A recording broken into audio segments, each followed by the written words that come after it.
সেদিন সুপ্রভাতে হাতখানি রেখে হাতে কানে কানে বলেছিলে, তোমারই আমি ভালোবাসিয়াছি শত রূপে শতবার, যুগে যুগে অনিবার। সেদিন মনে জেগেছিল শিহরণ, অন্তরে উঠেছিল ভালোবাসার আনন্দের অপার ঢেউ। উদ্বেলিত হয়েছিল হৃদয়, কম্পিত হয়েছিল অধর। ভালোবাসার অভূতপূর্ব শিহরণ জেগেছিল সারা অঙ্গে।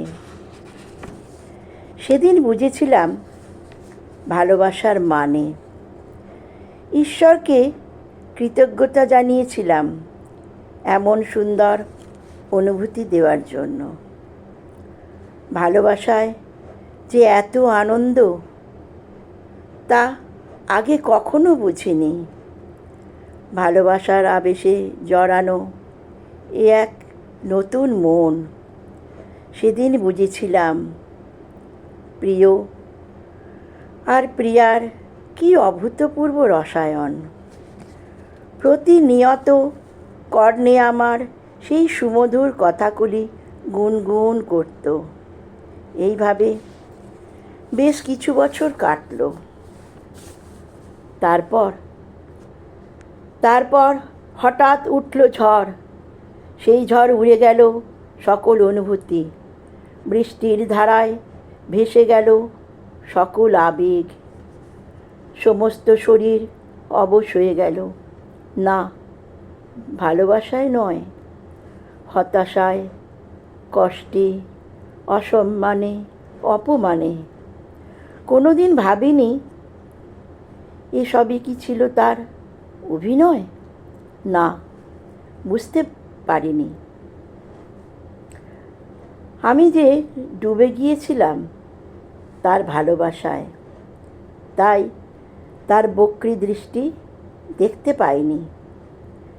ঈশ্বরের কাছে আরও একবার কৃতজ্ঞতা জানালাম। বললাম, হে ঈশ্বর, আরও ভালোবাসার আগে তুমি আমায় থামিয়ে দিয়েছ। ঠিক তেমনি এক সুপ্রভাতে হাতখানি রেখে হাতে কানে কানে বলেছিলে, আজই হতে তোমায় দিলাম বিসর্জন। আমি তোমা ছাড়ি গেলাম অন্যখানে। একদিন ছিলাম তোমার সনে, এইটাই রেখো মনে। একদিন কানে কানে কিছু কথায় মধুবর্ষণ করেছিল কর্ণে।